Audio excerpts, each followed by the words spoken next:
是越来越害怕去哦。记得小时候呢，这样子常会说我爸妈呢，这个有病呢都不喜欢去医院。后来我发现呢，渐渐的我自己好像也有这样子的感觉哦。不过呢，现在呢，你看这个很多的医院呢，都是越来越漂亮，然后盖的这个美轮美奂，在里面的这些装潢，他们就会摆一些插画呢，会让这个进去的人呢心里会感到很放松哦。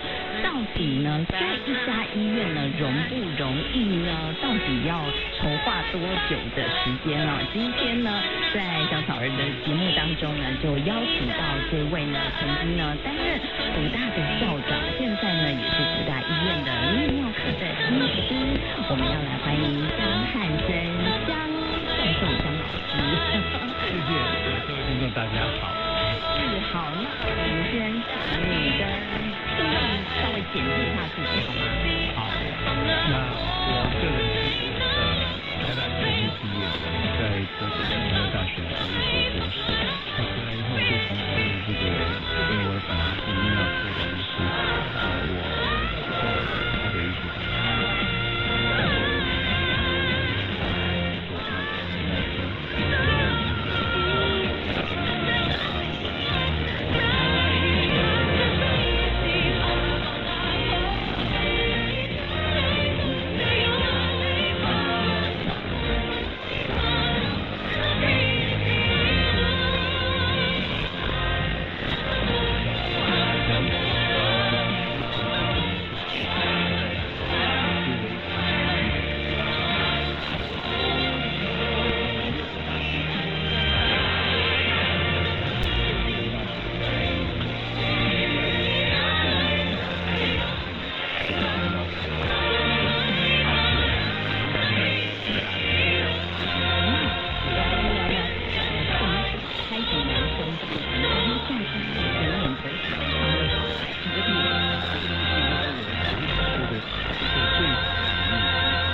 该医院是经过很多人一起的，可是从小就在医院。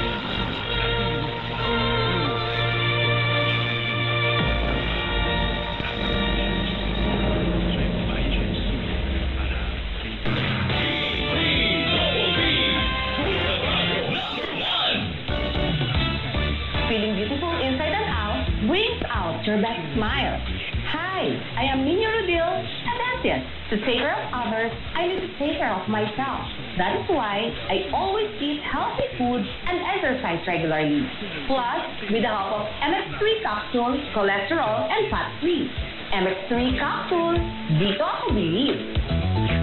Mahalagang paalala, ang MX3 capsule ay hindi gamot at hindi dapat gamiting panggamot sa anumang uri ng sakit.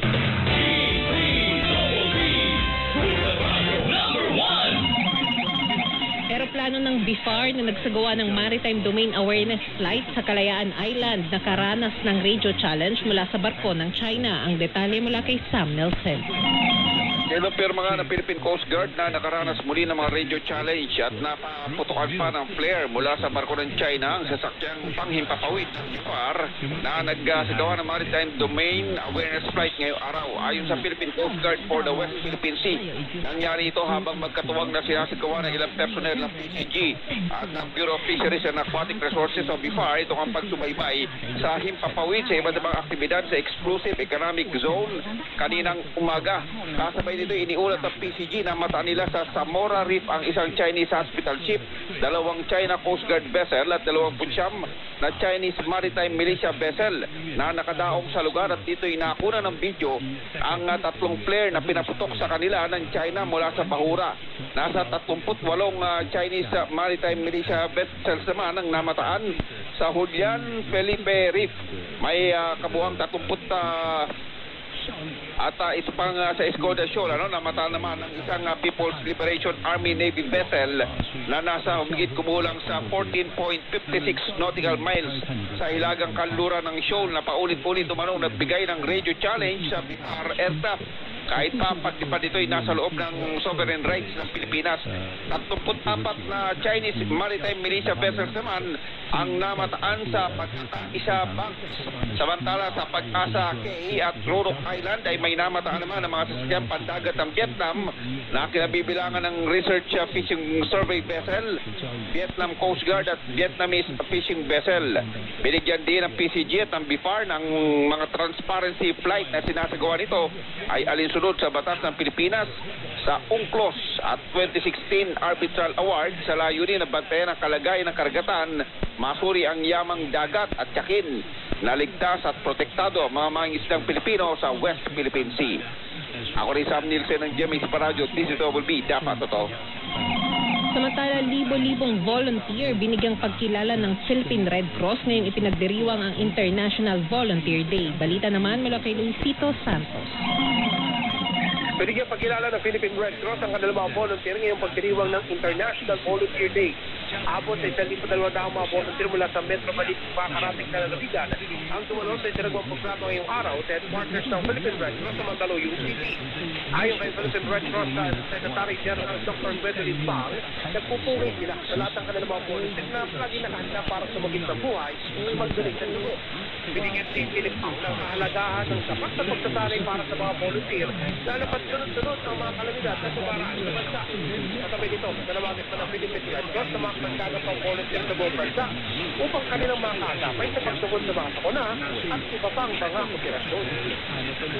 Ako, Luisito Santos ng GMA Super Radio DZWB. Dapat! Totoo!